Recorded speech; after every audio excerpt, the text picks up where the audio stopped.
ईसाई सभी आपस में भाई भाई।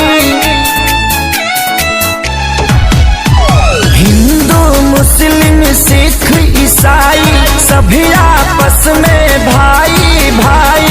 हर जगह तीनों रंग आसमान में, सब मिलकर जन गण मन गाओ, इस तिरंगे के सम्मान में।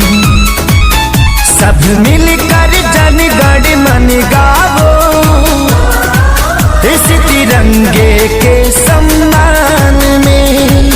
वंदे मातरम, वंदे मातरम, वंदे मातरम, वंदे मातरम।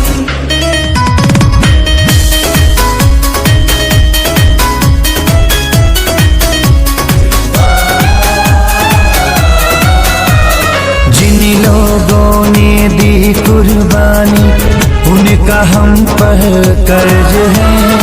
आजादी को कायम रखना हम सभी का फर्ज है।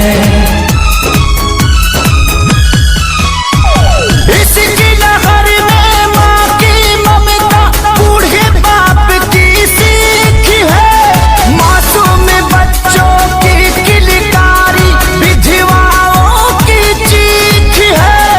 दाग लगे ना भारत माँ के शान में, सब मिलकर जन गण मन गावो,